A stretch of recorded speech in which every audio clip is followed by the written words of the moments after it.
Okay, so the first question is for Angela Davis, and then I'll invite commentary from Jane Elliott. Angela, on the web, you're quoted as saying, racism is a much more clandestine, much more hidden kind of phenomena, but at the same time, it's perhaps far more terrible than it's ever been. Would you explain what you meant by that and why this conversation on race and social justice is still necessary?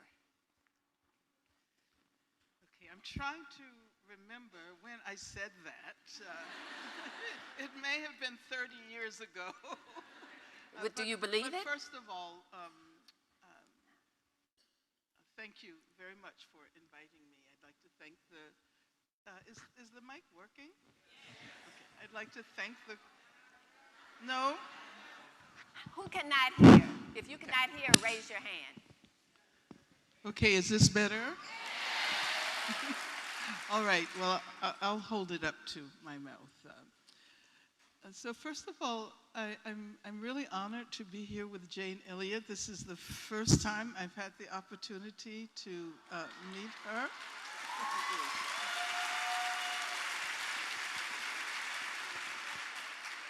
And I'm very happy that the students initiated this series on social justice. So that question regarding a comment I probably made during the period when people were talking about a post-racial America. Do you remember that? Last week. It wasn't that long ago. And I was probably responding to those who were arguing that racism was something of the past, that with the so-called triumph of the civil rights movement, we had overcome racism. It may have been during the time Obama was in office, because there was the assumption that the election of one black man to the White House magically eradicated, all of the consequences of racism and settler colonialism for the last 500 years. And so the question as to whether I believe that it is hidden today, yes. There are manifestations of racism that are certainly overt, thanks to the person who occupies the highest rung of executive office in this country. But I would say that I don't know whether we grasp the extent to which racism has affected and infected the entire history of this country. It's not a simple thing. We cannot wish it away. We cannot simply assume that by doing all kinds of trainings, and trainings are really important, and I totally appreciate the value of bringing people to consciousness about the way in which they are responsible for the perpetration and perpetuation of racism. But racism is deeply ingrained in the economy, in the school system, in the prison system, criminal justice. And I would probably conclude by saying what we are addressing today are issues that should have been taken up in the immediate aftermath of slavery. But they're also issues that should have been taken up with respect to the colonization of this part of the world. The first victims of racism were indigenous people in this country. And so that means we have a lot of work ahead of us. Right. Okay. Jane, you want to comment? You want me to comment? Yes, ma'am. Okay. Sure do. You don't really want me to comment because I'm really angry. I want you folks to do something. I want every white person, every person in this room who considers himself or herself a member of the white race to stand right now. Right now. Every person in this room who considers himself or herself a member of the white race. Now, remain standing. Now, remain standing. Now, will every person in this room who considers himself or herself a member of the black race please stand? Up, up, up, up. And remain standing. Now, the brown race. Anybody who considers himself or herself a member of the brown race. Now, the yellow race. Now, the red race. Now, look around you, people. Practically everybody is standing. Now, will every person in this room who considers himself or herself a member of the human race please sit down? Now, people,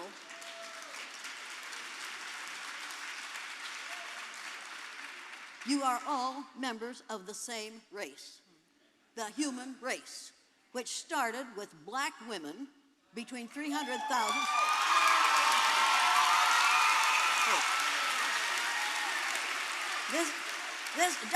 Don't interrupt me, I don't have much time. Now, white folks, you don't like it, but all you are is faded blacks. That's the way it is. Every one of you, if you trace your DNA back far enough, you're going to find that some of your DNA came from Africa, because we all have the same ancestor back there, every single one of us. And those of you who think you don't have are obviously from outer space. Now, that means that every one of us is a 30th to 50th cousin to every other person in this room. So I want you to turn to the person on your left or your right or behind or in front of you, stick out your hand and say, "Hi, cousin."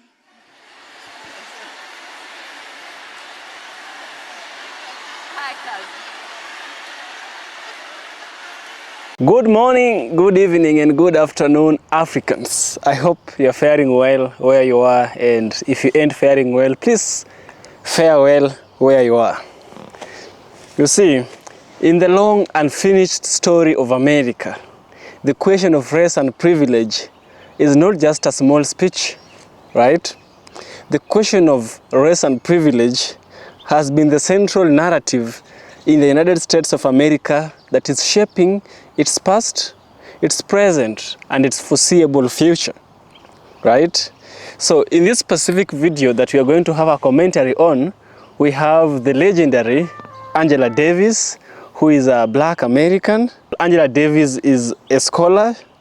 She's also a prison abolitionist, and she has devoted her life to unmasking the structural underpinnings of racism and its embeddedness in every situation.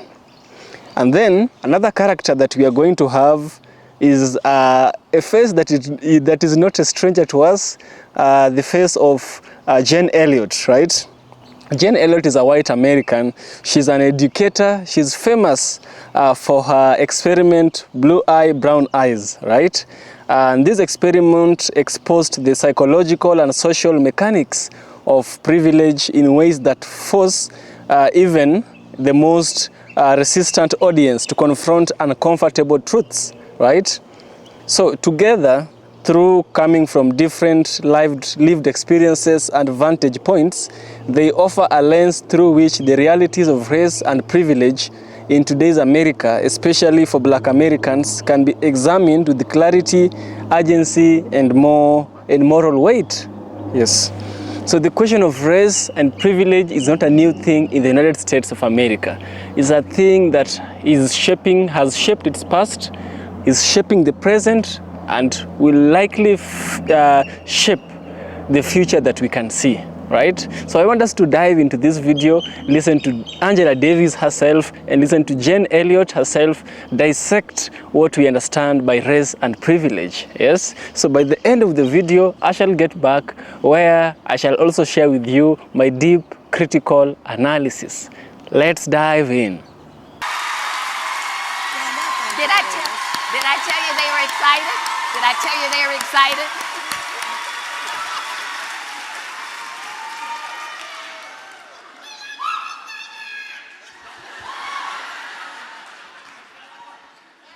Angela Davis is an activist, scholar, and writer who advocates for the oppressed. Jane Elliott.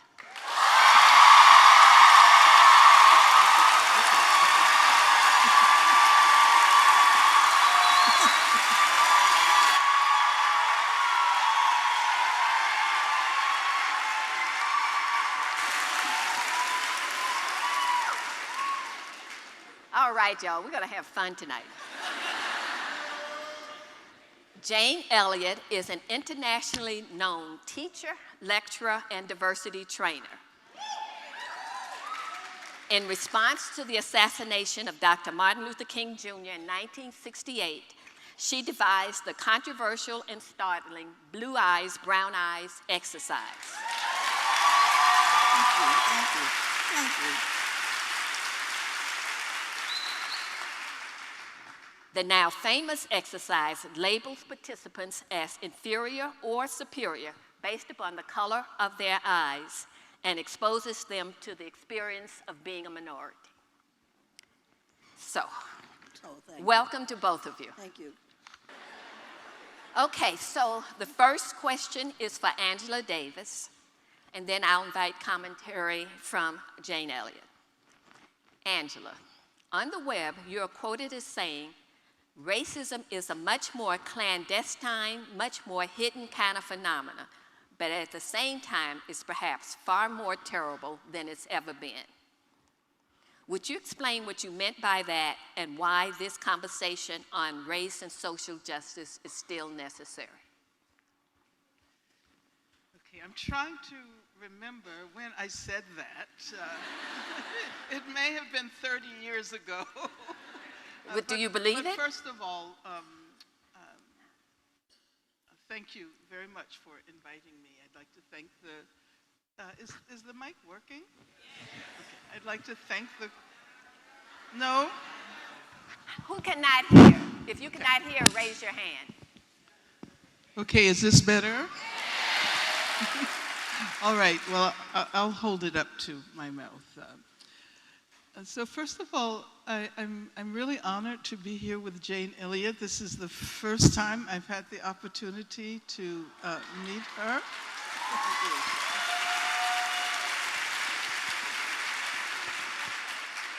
And I'm very happy that the students initiated this series on social justice. So that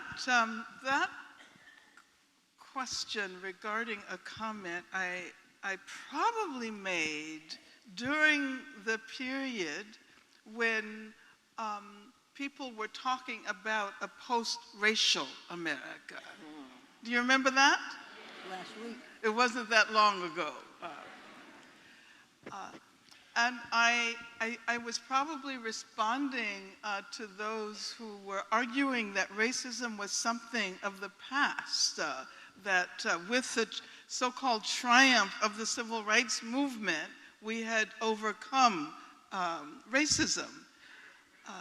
It may have been during the time Obama was in office, because there was the assumption that the election of one black man to the White House magically eradicated, all of the consequences of racism and settler colonialism for the last 500 years.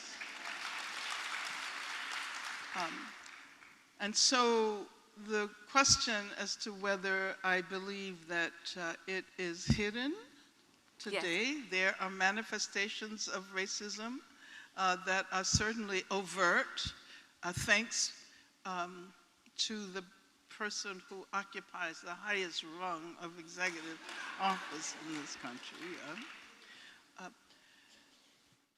But I would say that I don't know whether we grasp the extent to which racism has affected and infected the entire history of this country. It's not a simple thing. We cannot wish it away. We cannot simply assume that by doing all kinds of trainings, and trainings are really important, and I totally appreciate the value of bringing people to consciousness about the way in which they are responsible for the perpetration and perpetuation of racism.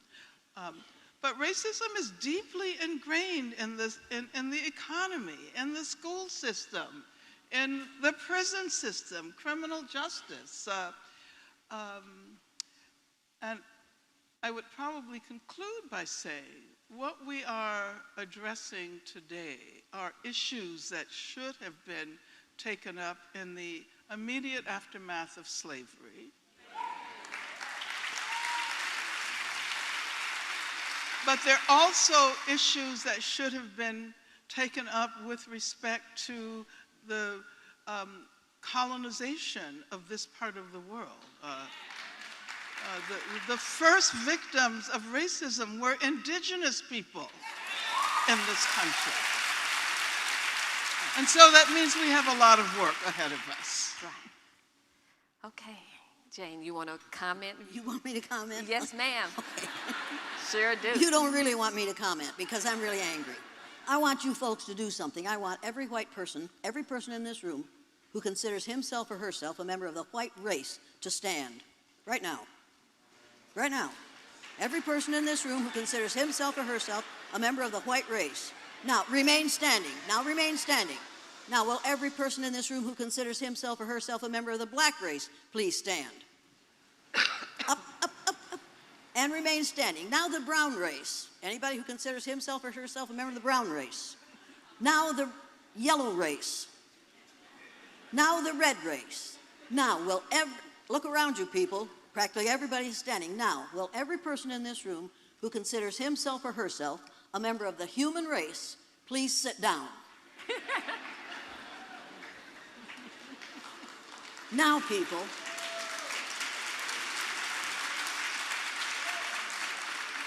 you are all members of the same race, the human race, which started with black women between 300,000.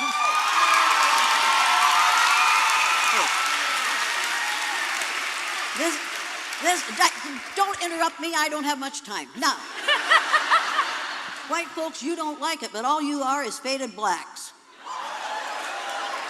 That's the way it is. Every one of you, if you trace your DNA back far enough, you're going to find that some of your DNA came from Africa, because we all have the same ancestor back there, every single one of us. And those of you who think you don't have are obviously from outer space. Now, that means that every one of us is a 30th to 50th cousin to every other person in this room. So I want you to turn to the person on your left or your right or behind or in front of you, stick out your hand and say, "Hi, cousin."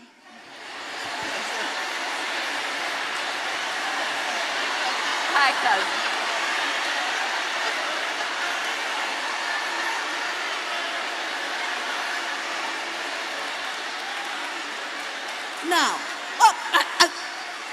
Now, will every person in this room who considers himself or herself a biracial person stand?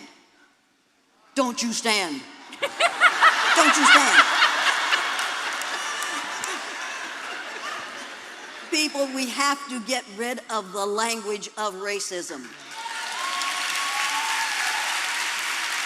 Words are important, people. Words matter. You have to be careful how you use them, and you have to refuse to tolerate these ugly words being used in your presence. Now, make no mistake about this. I've been described as a teacher. I'm not a teacher. Teachers dispense facts and figures so that they can get their kids ready for the end of school testing. I've been called a trainer. You train dogs and horses and members of the military. I don't train people. I'm an educator. The word educator, I don't want to be interrupted anymore. People, the word educator comes from the root duck deuce, which means lead, the prefix e, which means out, the suffix ate, which means the act of, and the suffix or, which means one who does. An educator is one who is engaged in the act of leading people out of ignorance. Now, in this country, we spend a lot of money on what we call education. It isn't education, it's indoctrination. It takes us 13 years to teach a student, to educate a student, to be ignorant about race, and to support ideas that make this a better country. This is a word for this in my vernacular, since I was raised on a farm, is bullshit. Don't write that down. People, I recognize it when I see it, and that's what we're living with right now. If we were in post-racial society, Donosaurus T. Rump would not be in the White House. He got elected because white people resented having a black man in the White House for 8 years. It's time to face the truth and say the truth, and it's time for women, and all people of color to stop playing defense and defending what they are and go on the offense.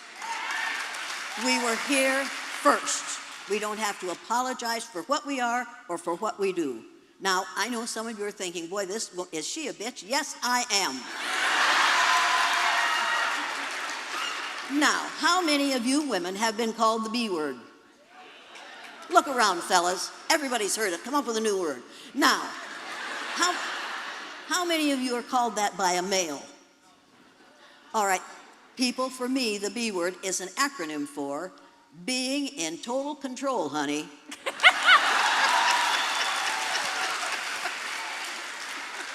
And when women are seen in control, the men around them call them the B word.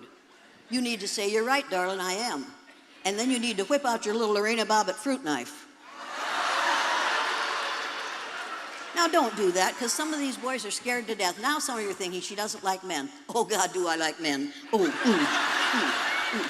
Find me one, please, please. Some of my best friends are men. I was married to one for 59 years. When I married him, he looked just like Marlon Brando. He really did. When he died, he looked like Telly Savalas. Lived with me for 59 years. Now, what's your next question?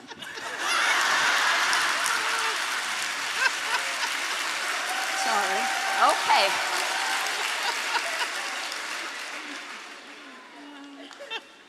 Education should be fun. I'm already cutting out questions. Okay. Let's talk about privilege. Angela, you want to talk about privilege? And this goes to you, Jane, first. How did you first become aware? This is a reflective question. How did you first become aware of your own privilege? And how did you first become aware that others had more privilege than you? And I'm going to ask the same of you also. Oh, you want me to go yes, first? So you go first. I never thought of it as white privilege. I just thought if you do the right thing, people will do the right thing where you're concerned. And because I'm white, they did. And they were wrong.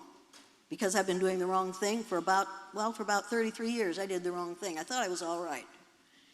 And then I did the blue-eyed, brown-eyed exercise. And I watched a brilliant little blue-eyed white girl turn into a frightened, intimidated, unable to learn child in the space of 15 minutes because I accused her of not being smart enough because she had the wrong color eyes. And I watched 4 dyslexic brown-eyed boys read words they had never been able to read and spell words they had never been able to spell because nobody had ever told them that they could learn to read or spell. But on the day they had brown eyes, it was obvious that the world was theirs. They could do anything. I found out about expectations that day, and I realized that what we have done, what we white folks have done in this country, ever since we got here, is treat people positively or negatively, not on the basis of the color of their skin, but on the basis of our ignorance about skin color, where it comes from and what it causes. This is not about skin color, this is about ignorance. And the answer to ignorance is education. It is not indoctrination. It is not schooling, it is not training, it is education. But you have to have teachers who know better if they're going to teach better. And teachers can only teach what they know. And unfortunately for all of us, we've all been led down the same ugly path of thinking that it's all right to claim privilege when what we should be claiming is ignorance. We've got the wrong word here, people. This problem is white ignorance. And white people are running the show. Now you're going to think she's a traitor to her race. I'm not a traitor to the human race, and that's the only race I see. Make no mistake about that. And as long as we keep on acting as though there are several races, we can have panels like this at which we discuss white privilege. instead of discussing white ignorance and deciding to do something about it. We need to start really furnishing education in these schools instead of furnishing indoctrination. Did that answer your question? Yes, partially. All right. The rest of the question is, so how did you become aware of your own privilege or of others having more privilege than you? You're talking about... I watched my students. It was watching the And students. I realized, watching them, that they were exhibiting the behaviors that they were copying from me. They acted hey, my little brown-eyed students, the day they were on the top in that exercise, became me. And it made me sick to my stomach, and it does to this day. I hate to remember that day, because I watched my brown-eyed children we just loved one another in my classroom. We really did. And on that day, I found out that I don't want to be tolerated. Because in that classroom, my kids tolerated me because I'm blue-eyed. The first thing that was said after I told the kids that blue-eyed people aren't as smart as brown-eyed people, a little brown-eyed child in the front row, Debbie Hughes, looked up at me and said, "How come you're the teacher here if you got them blue eyes?" I got a real experience that day, and a real educational experience, people. I found out how I look to people of color. And I have spent the last 50 years trying not to look like that and trying to encourage others to stop it. Tell you another thing. Do I have a few more minutes here? My father, at the age of 60, watched the film that the CBC made in my classroom the second year I did the exercise. They sent me a copy of it, and I showed it to my father and my mother. My father was 60 years old, the most honest man, the most moral man I've ever known. I showed him that film. When it was over, he stood up, and in his bib overalls and his blue chambray shirt rolled up to the elbows, he reached in his back pocket, took out his red handkerchief, and with tears in his eyes, he blew his nose and said, "I wish somebody had taught me that when I was 9 years old." Beautiful. You can criticize what I do until the cows come home. And psychologists do until they get smart. I don't listen anymore because my father said, "I wish somebody had taught me that when I was 9 years old." If somebody had taught my father that when he was 9 years old, we would never have had to listen to some of the ridiculous racist remarks that he made. And he never made them again after he watched that film. Don't tell me that you can't change people. Don't tell me that you're too old to change. There isn't a person in this room who is too old to change. White folks, you gotta change. Because within 30 years, you will be a numerical minority in the United States of America. And you had better pray to whoever you pray to or for, that people of color are not going to get even with us and treat us the way we have treated them. If you can't think of any other reason for treating people like equal human beings, think of that one. Because what you do today is creating the future. I don't think you want the kind of future that you have provided for people in the present. I may be mistaken.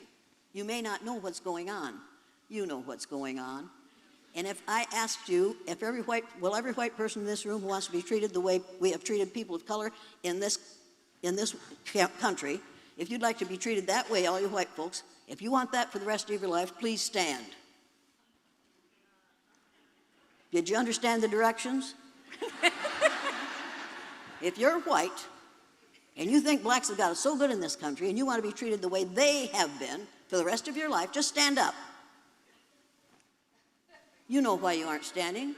You know it's ugly, and you know it's happening, and you know you don't want it to happen to you. So I want to know why you're so willing to allow it for others in this post-racial society. Another question? Okay, so we're talking about privilege and how you first became aware that others had more privilege than you, and how you might have been aware that you had more privilege than others. Okay, first of all, I think it is important to emphasize the notion of privilege, but privilege, as Jane pointed out, can't explain the workings of racism altogether. That's right. Okay, so make that distinction. That's really important. Well, do you want me to tell you when I first Yes, became do that. aware Yes, of yes. racism? Yes, yes. I had I don't know whether I would say good fortune or bad fortune, of growing up in the most segregated city in the United States of America during the 1940s and the 1950s, Birmingham, Alabama. And so I can't really tell you when I became aware of racism. I think that as I learned to think and learned to conceptualize, racism was always in the forefront. I can tell you that I remember when I was about 2 years old, I was washing my shoelaces, my white shoelaces, because I was going to wear them to Sunday school the next day. It was a Saturday evening. And then suddenly, I heard this sound, this thunderous sound. As it turned out, the house across the street was being bombed by the Ku Klux Klan.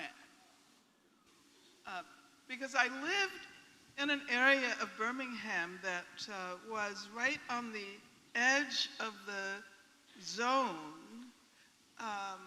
that had been created for black people. So we were able to live on one side of the street, white people on the other side of the street.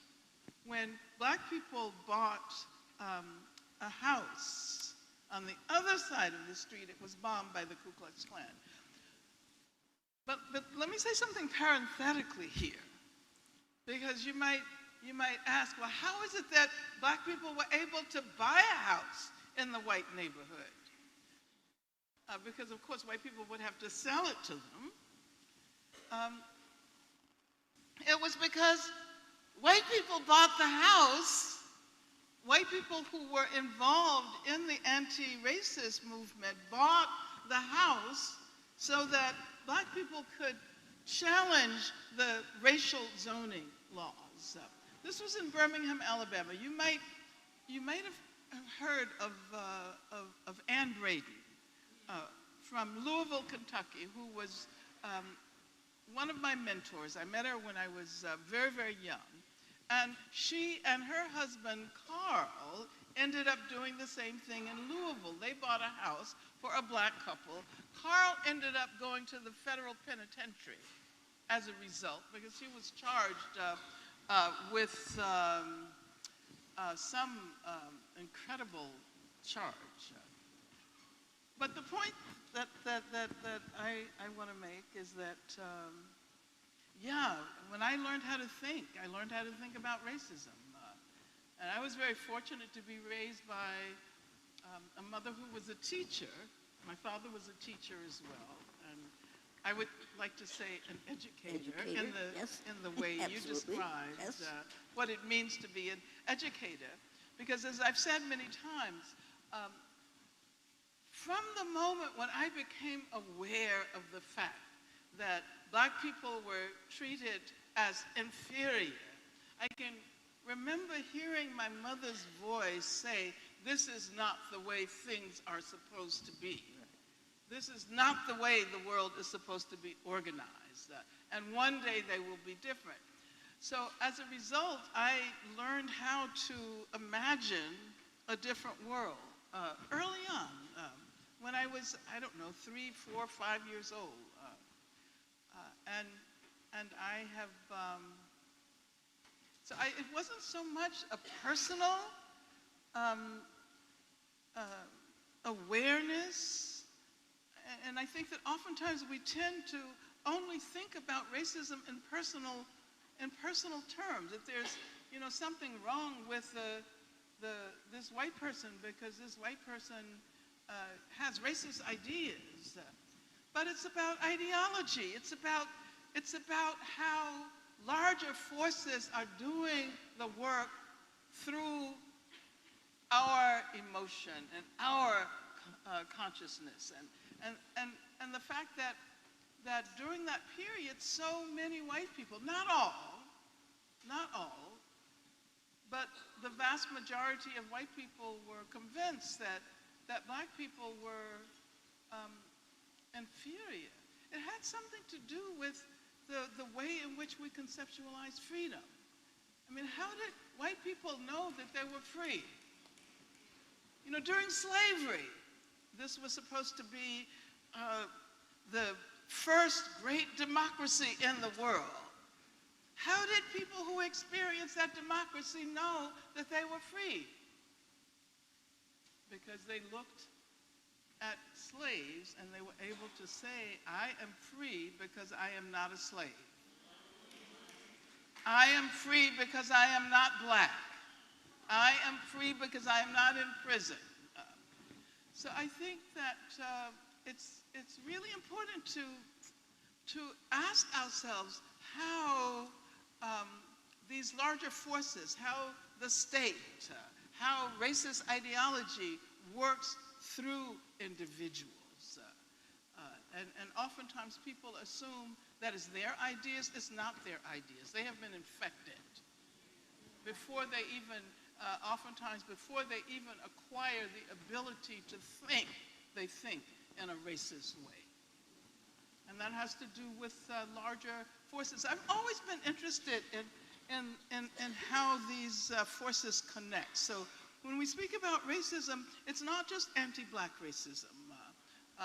It's racism that affects, you know, all of the communities, Latinx communities, indigenous communities, Asian American communities, Muslim communities.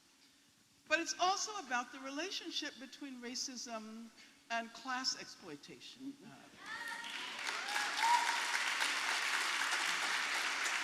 And it's about the relationship between racism and misogyny, and racism and transphobia.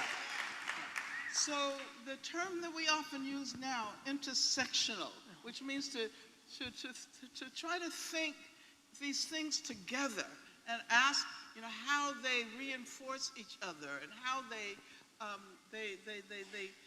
create modes of oppression that are especially violent and dangerous. Perhaps the people in this country who are the community that is most subject to violence, both state violence, institutional violence, and also individual violence, would probably be trans women of color. Right.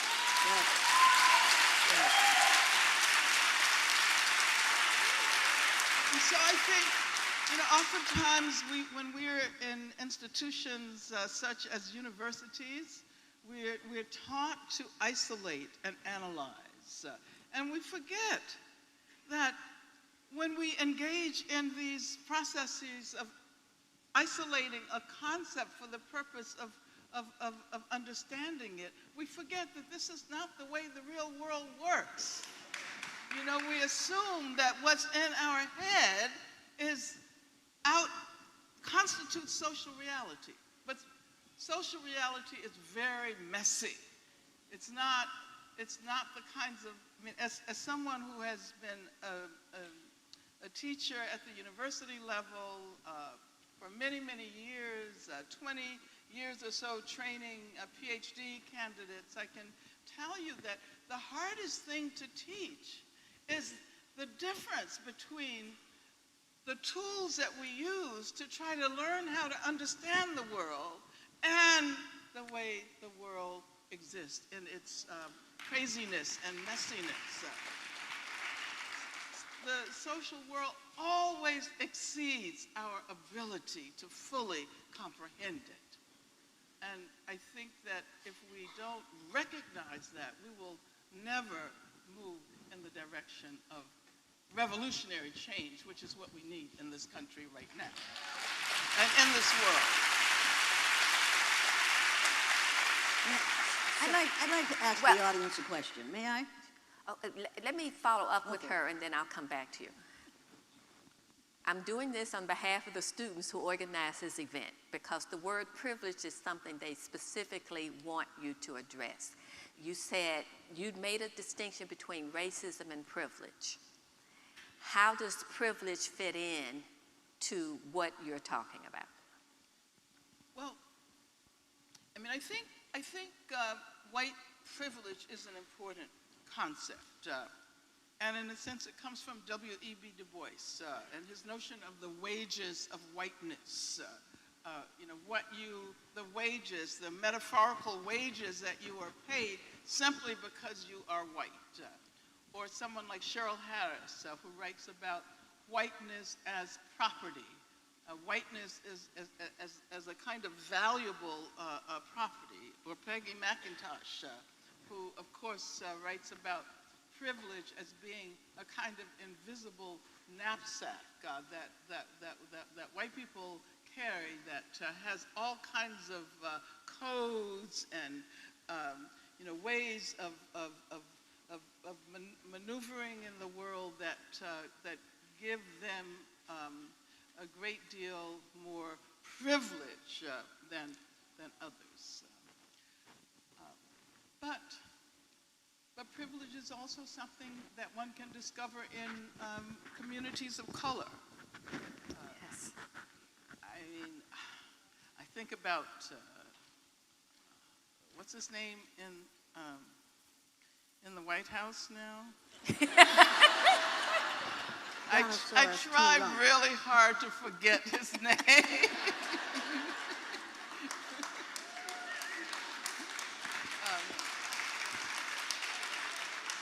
But I was watching one of his, I don't know why I was watching one of his speeches. I really don't. But what struck me was that there is always a black person sitting right behind him. Have you noticed that? There's always a black person, and that black person holds up a sign saying "Blacks for Donald Trump" or something ridiculous like that. The point that I want to make is that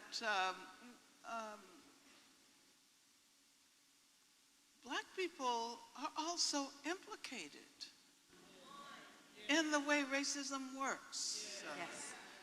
Particularly when one considers that now more than ever before, there are black people at the in the corporate world.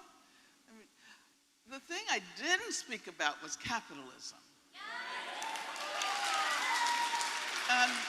And the origins of racism within capitalism, and the way capitalism has always been racial capitalism. When we speak about capitalism, we should say racial capitalism. And therefore, white workers who are clearly exploited and oppressed by the capitalist system should recognize that until we purge our planet of racism, there will be no way to move beyond this exploitative way of providing the things that people need, all over the world. And I'll say, why is it that production happens, economic production happens, not because we as human beings, and we are all one, as Jane pointed out, have needs, and we need to eat, and we need clothing, and we need chairs, and all of these things. But it happens in order to provide profit for a relatively small number of people in the world.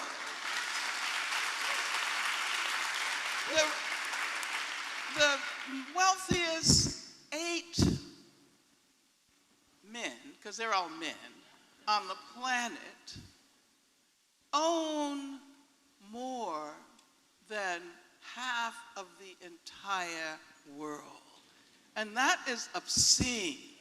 That is absolutely obscene. And that has a great deal to do with racism. It has a great deal to do with misogyny and all of the other modes of and it's certainly about privilege. That's the ultimate privilege, I would say.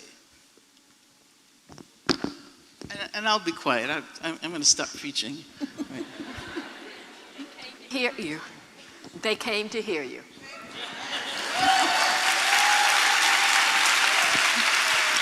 You wanted to say something.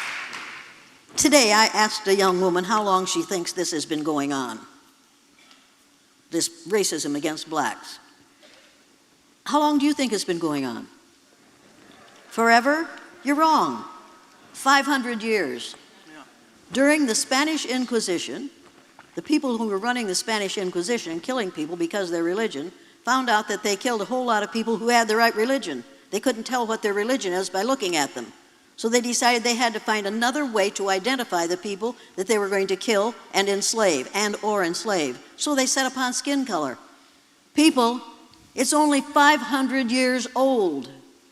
Now think of that. It's only 500 years old. Nobody was born a racist. There is no gene for bigotry. You were not born a racist. You have to be taught to be a racist, and you have to be carefully, carefully taught. And if you haven't seen that musical, in which the last song is, you have to be taught to be afraid of people whose skin is a different shade, of people whose eyes are differently made. You have to be carefully taught. South Pacific. Yes, South Pacific. You have to be taught before it's too late, before you are 6 or 7 or 8, to hate all the people your relatives hate. You have to be carefully taught. And that's what we have to do in this country to keep this racism alive. If we want racism to stop, we have to stop teaching racism. In our homes, in our churches, people, Jesus did not look like the little Pillsbury Doughboy.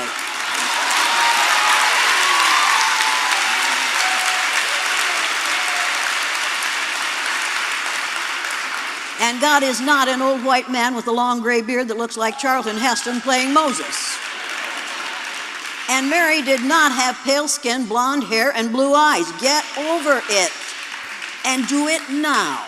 You can make a difference if you choose to, you young people. How many of you have parents, mothers, who are really tired of sending Christmas cards? I'll tell you how to solve that problem. Go down to the store, buy a box of Christmas cards with the Holy Family picture on it. Take it home, color them right. When your mother sends those out this year, she'll never get another Christmas card from most of those people. People, we have to absolutely refuse to tolerate the intolerable. Elie Wiesel said, you must not tolerate the intolerable. And if it's intolerable for you, my cousins, then by the gods of war, it's intolerable for me, and I will not tolerate it. This has gone on long enough. This has gone on long enough. And we have gone along to get along long enough. We need to put a stop to it. And you can. Educators can. Educators can change this. If I can, you can. Get busy. But first, this is a question that fits right with what you're saying. How can we talk about race and privilege with openness and inclusiveness in a way that prevents people from shutting down? People can shut down or not, that's up to them. Okay.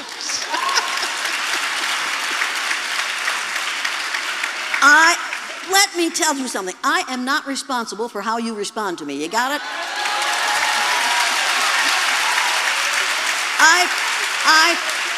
I flat out don't care.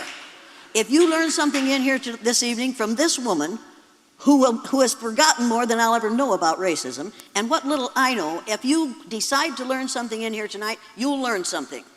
If you decide to be mad, you'll be mad. Go ahead, I don't care. That's your problem, not mine. I am not responsible for how you feel. I am responsible for what I say. I'm responsible for what I do. You're responsible for your response to it. Be responsible for your responses. I'm not responsible for it. Okay, I want to hear what Angela has to say to this. Well, I totally agree with Jane. Okay. How can I not? Accept that. But as someone who has spent many years teaching university students, teaching graduate students, I've learned that it makes no sense for me to simply tell my students what it is I think they ought to know. You know, they might learn enough to write a good paper, and then they'll move on, moving in another direction. So I've come to the conclusion that teaching really is about helping people to ask the right questions. To ask the right questions and to be able to come to the conclusion themselves that there is something really terribly wrong with the way racism has shaped the history of this planet. So I think education is about unleashing the imagination. What teachers, unfortunately, most often do is shut down the imagination and to prevent people from exploring the world in their own ways. And so I think that certainly there are many questions to be asked about race and racism, about the fact that race is a fictive concept. As Jane was pointing out, we're all members of the same human race. Race is a social construction. Race was produced by racism. But of course, this does not mean that it doesn't cause damage in the world, that it hasn't been the producer, the generator of the worst kind of violence one can imagine. But I think that what we try to do is to get people to come to that conclusion on their own. And not on their own as individuals. See, one of the reasons we have so many problems in this country and in this world, particularly during this neoliberal era, is because we have been encouraged to think of ourselves as individuals primarily and not members of a larger community. So when we think about getting rid of racism, we think about changing individuals. It's not going to happen simply by changing individuals. The structures produce racism even when the individuals assume that they are anti-racist. How is it that we ended up with a prison system with such a vast majority of people of color? How is it that there are over 2 million people in the jails and prisons and immigrant detention facilities and jails in Indian country and military prison? How did that happen? If we don't, ask the kinds of questions that will allow us to understand how racism shapes all of the important institutional structures in this society, and that simply changing people's minds is going to solve the problem. Right now we're watching the trial of what is his name? Jason Van Dyke in Chicago. Laquan McDonald. You remember the killing of? I think the policeman's name is I don't. Jason Van Dyke. Is that right? Something like that. My husband would know. That's right. Okay, you checked it. You probably Googled it, huh? And no longer can we assume that simply by holding this individual police officer responsible for what was a horrendous murder, because we saw the tape, right, where he shot him. How many times? 14, 15, 16 times? 16. 16 times. 16. And even if someone like this police officer gets sentenced to prison for life, that's not going to change the police apparatus. Right. That's not going to make any substantive difference. And so we also have to learn how to think in terms of changing these institutions and these repressive apparatuses. And this is why we need to see ourselves as a part of a community of struggle, a community of resistance, of people who are like-minded and who are committed to engaging in the struggle against racism and all of the related oppressions over decades and perhaps even over centuries. Because Okay. I don't know how long it's going to take to purge this world of racism. Okay, so people came to hear you, and you have issued a call, both of you, that things do need to change. You're talking about systemic change and changing minds. What are 3 things that each person in this room can do as individuals, at home, work, communities, to advance the understanding of race and privilege and its role in social justice issues? What's the call for action you would issue to this group? So who's first? Who's first? Oh, I'm first? Yeah. Turn off your television.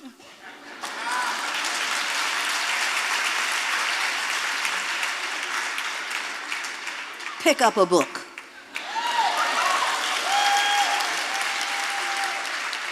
Go out of your way to meet somebody you would never have wanted to meet before. Look at that person as a cousin and say, I want to know what I can do to make my life less ugly where you're concerned. And never, white people, walk up to the nearest black person and say, what's it like to be black?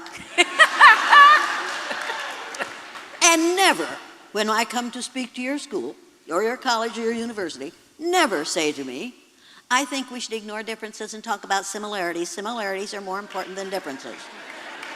And never let me hear you say, when I see people, I don't see people as black or brown or red or yellow. I just...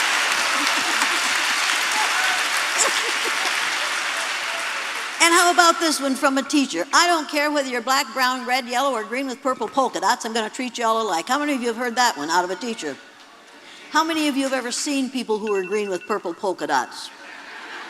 Well, you see, when a teacher lumps all those people in with those who are green with purple polka dots, she's saying you're all like aliens from another planet. She never says white in there. She never says white, because it's all right to see white. How many of you have had a person stand up when you were speaking and say, I just look for the person's heart? People, the next time somebody says that to you, you need to say, if you can see my heart from where you are, you should go down to the local hospital and volunteer to be their X-ray machine. You see, this whole thing is ridiculous. To treat people positively or negatively on the basis of your ignorance about skin color is ridiculous. Now here's something else you can do. Go to my website. A teacher, a real educator, quite frankly, gave me a list of commitments to combat racism. Go to my website, janeelliott.com, take that list, download it, go through it, check yes, those that you have done, check no, those that you haven't done, circle one that you check no, and do it for a month. At the end of the month, take out the paper and make notes on it as to how your life has changed as a result of doing that one thing. There are 18 things on that paper. Then, read the list of typical statements that white folks make that think they aren't racist. Check those that you would be inclined to say that you have heard. Then read the clarifications of those statements, how they are being heard by the person to whom you're saying them. If you do that, that will change your white awareness. And our problem is white lack of awareness. Make no mistake about this. People of color know about racism. They recognize it when they hear it. And when you say to a person of color, I don't see you black, you ought to have your tongue cut out first. I can't examine your heads, but people, if what you are saying is being perceived as racist, say something else. Perception is everything. If what you are saying is being perceived as racist, change your language. You can do that. If you choose to, you'd better choose to. But you better choose to. There are 18 things on that list of commitments to combat racism. I challenge you to do 3 of them in the next 3 months. It'll change people's attitude toward you and your awareness of the world. Yes. Angela, call to action. What could they do concretely? Well, you know, I am a person who has always believed in the power of unity and united struggles. So I would say find some kind of organization, whether it's a cultural organization, a political organization, figure out a way to become a part of a larger community, a community that is larger than your own individual self. But there's some things that individuals can do. And since you asked for 3, that's the first one, join an organization. The second one is, and this holds true for white people as well as for people of color. Whenever you hear a racist comment being offered, call them on it, right there, wherever you are. That's right. Don't let it pass. And I would also like to say that it's especially important for us to recognize the differences among different communities of color and to become aware of those struggles. You know, for example, what can Black people do to support the struggle to defend the immigrant rights movement? You know, why it is absolutely racist to assume that citizenship is equivalent to documents.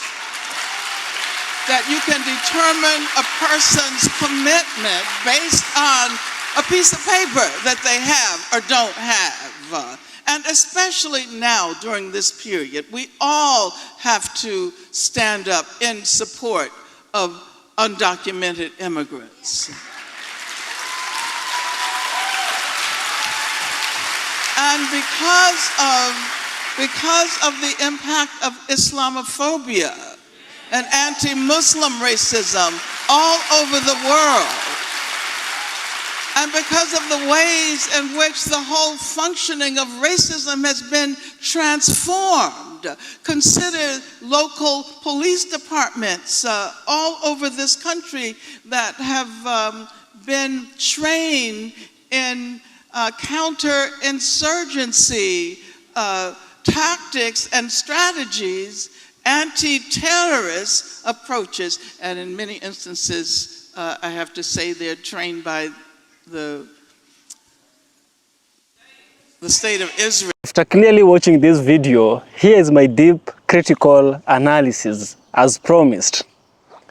Angela Davis' philosophy rests on the idea that racism in America is not simply the result of personal prejudice, but is instead embedded into the structures and logics of the nation itself. Angela Davis argues that the American project was built upon racial capitalism, a system in which the exploitation of black bodies, from slavery to mass incarceration, is fundamental to economic and political order. For Angela Davis, the persistence of racial inequality today is not a moral failure of a few individuals, but rather the predictable outcome of a system designed to protect privilege of some while extracting labor and humanity from others. You see, the writings of Angela Davis and the speeches emphasize that privilege, particularly the white privilege, cannot be separated from this structural arrangement. A white person advantage is not a neutral accident. It exists because black people and other marginalized groups have been systemically denied access to the same resources, protection, and dignities, whether in education, whether in housing, or whether in education, whether in housing, whether in healthcare or the justice system. Privilege is a relational concept. One group's head start is made possible by another group's deliberate disempowerment, right? in today's America, we can see Angela Davis' point reflected starkly in the racial wealth gap, right? Where the median white family holds nearly 8 times the weight of the median black family. This disparity is not the result of differing work ethics, but is of centuries of legalized theft, enslavement, sharecropping, discriminatory lending, and gentrification that continues to have generational effects. Angela Davis insists that these foundational injustices are dismantled, right? Any talk of equal opportunity is an illusion, right? So that was the point that Angela Davis is giving. Angela Davis is basically telling us that they have robbed Paul to pay Peter, that one nation's empowerment is another nation's disempowerment, right? He has told us that racism is not accident, that privilege is not an accident. It is a deliberate action to undermine other people so that other people might feel empowered, or other people might feel superior over the others, right? So I like how in this specific speech, or in this setup that we had, Angela Davis has come up front to represent the black communities, which is disempowered, and then we have Jane Elliott, who is a white educator, a white abolitionist, right, to represent the white community. So we have the two contrasting opposites that are always in constant battle within itself, right? This is symbolic, this is very, very metaphorical, and this is hope to some of us who may have lost hope in the face of racism in the United States of America, right? So let's have a look at Jane Elliott's part, right? Here's my analysis as told by Jane Elliott, right? Privileged as a lived but often invisible experience, right? Jane Elliott approaches the discussion from a different but complementary angle. Her famous social experiment, first conducted in 1968 after Martin Luther King Jr. assassination, divided her students by eye color to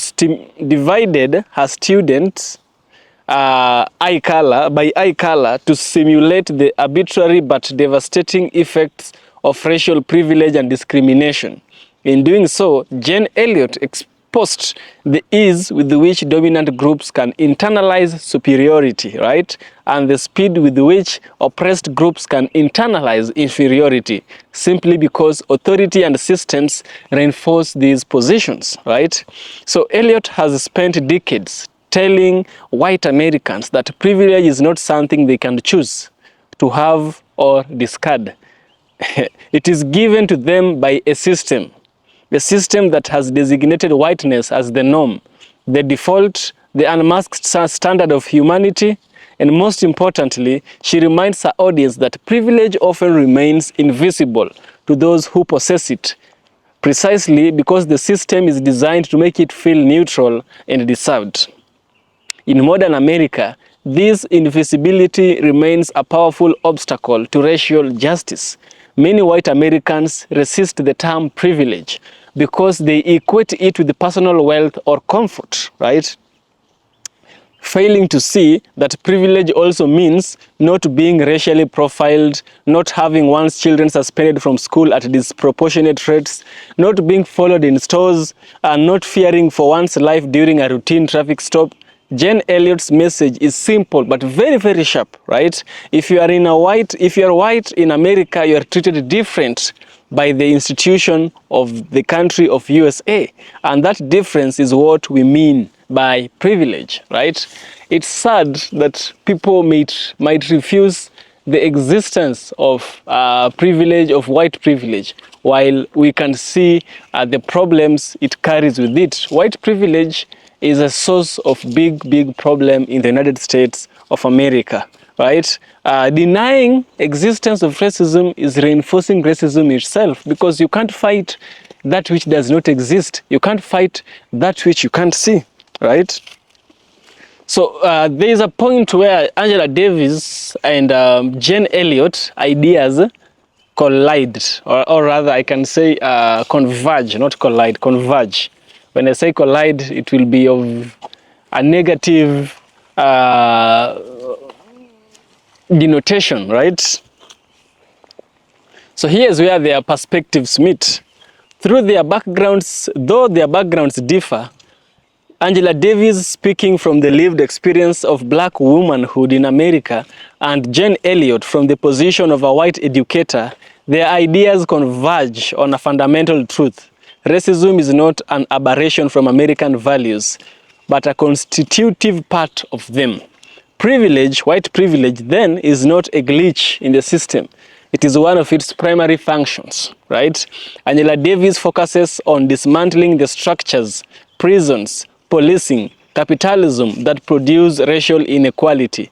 Elliott focuses on dismantling the ignorance that allows these structures to persist.